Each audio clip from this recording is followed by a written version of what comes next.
guys, welcome back to part 3 of the Nate Saint missionary story. If you missed any of the previous chapters, you can go ahead and look in the description. It'll have the link to the YouTube playlist with the other days. We left off that Nate's dad had sent him a letter telling him that there might be a way that he could be both a missionary and a pilot. He was so excited as he read about MAF, Mission Aviation Fellowship, which was a new organization whose goal was to reach people in the jungles and in other hard-to-reach areas of the world with the gospel of Christ.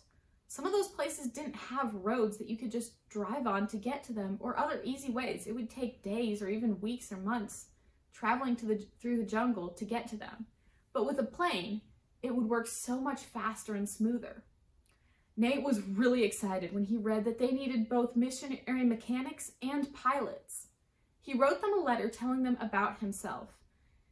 And he must have been really nervous while he waited. But he got a letter back from them. And they asked him if he would consider coming and being a missionary with them after he finished his time in the army. Nate was really excited as he prayed about this, and he thought that this likely was where God was leading him.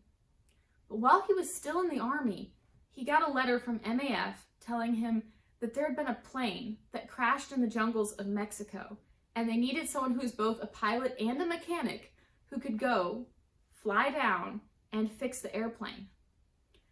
He did decide to go and to do it.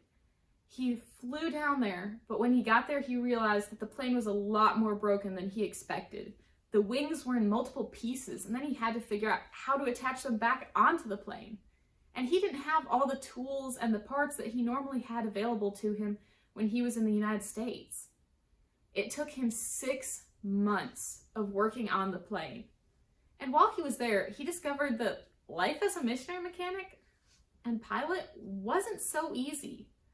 He had rats and bugs and bats that lived in his hut where he was staying. And he also got sick a lot from the water and the food there not being safe. But after 6 months, he was able to fly the plane back out of the jungle. He made sure after that experience to meet with the leaders of MAF so that they could make some rules and guidelines to help the pilots and mechanics to stay safe while they were out in the jungles. After this, he returned back to the United States, finished his time in the army, and then he went to Bible college so that he could learn more about the Bible and about how to communicate God's truth with others. While he was in Bible college, though, he wrote to someone he'd known in the army named Marge. Marge was in a nursing school and she was almost done. And she decided that God wanted her to be a missionary too. Nate and Marge got married and decided to be missionaries together, serving God.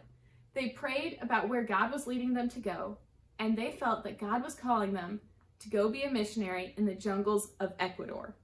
Nate would be a missionary pilot and mechanic, and Marge would be a nurse and help the people there.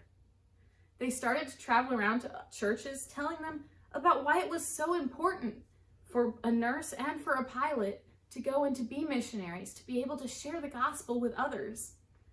And then the time came when they were ready to leave for Ecuador. But this was a really big change for them. They were going to leave their homes, their families, the world that they knew, and go to a whole other part of the world with different weather, different animals, different people, different languages. What would life be like as a missionary nurse? What would life be like as a missionary pilot in the jungles? You're going to have to tune in next time to find out.